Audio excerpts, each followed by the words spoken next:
little bit excited because today we're doing one of my favourite forms of fishing, something I grew up doing, fishing a river for trout. And today I'm really going to be using hard-bodied or diving lures to try and target some bigger fish. And while there's plenty of small fish in these rivers, a hard body is a great way to find some of the bigger fish that lurk in these sort of waters. It's all about travelling light. I've got my backpack with some drinks in it. I've got my waist belt with my tackle in it, which I'll put on when I get to the area that I'm going to start to fish. But for now, we're just going to hike along the edge of the river, work our way upstream till I get to a sort of a better looking area that I want to start in, and from there we'll keep working our way up, fishing upstream as we go. So the weather's nice, let's hope the fish play nice. Let's get to it.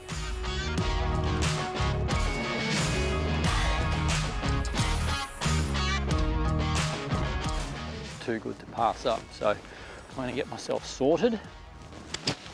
Backpack off.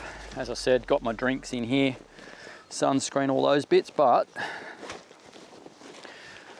that is my fishing kit for the day. As I said, it's all about traveling light. So backpack back on, and in here I've got my leader, some 6-pound Yamato, some 8-pound Vanish, and then in here we have that, my box of hard bodies.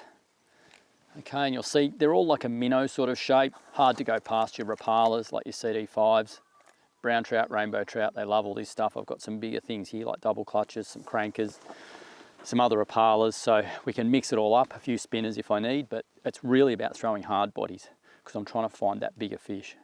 I basically say going trout fishing without a Rapala, it's like going to a barbecue with no sausages.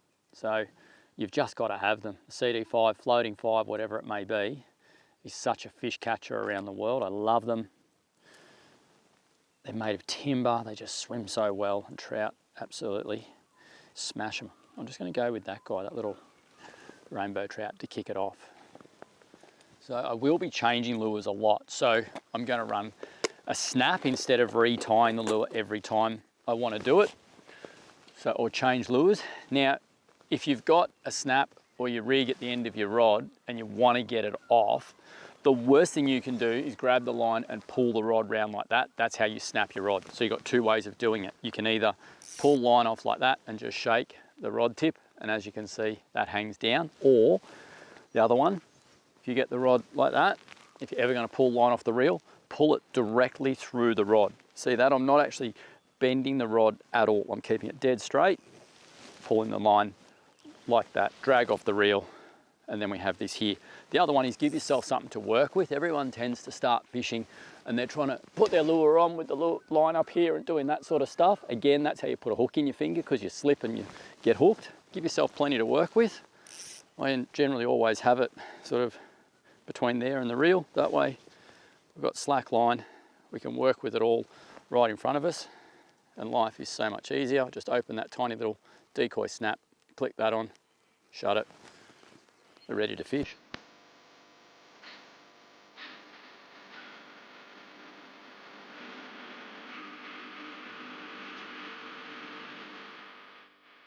Got him. There we go. And you see what I was doing there is I started back here, I made a cast and I made a cast, and I'm sort of just working a metre up each time because those fish are facing into the current. And, oh, come back this way, mate. He's a nice brownie. So, you know, I made 4 casts, got to that point where obviously that fish was sitting, and we got him. Just so good. You find a spot that you think looks good, you fish it with a lure you're confident in, and I have so much confidence in a Rapala.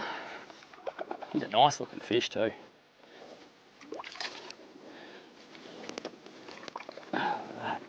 That is as good a looking trout as you could ever hope for on my all-time favourite trout lure, Rapala.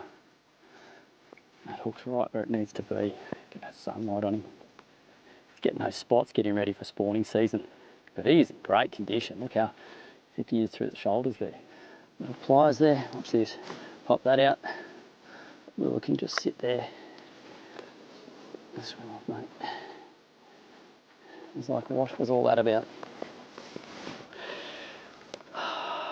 It's funny, love my marlin fishing, all the big fish, but there's just something about a river and trout.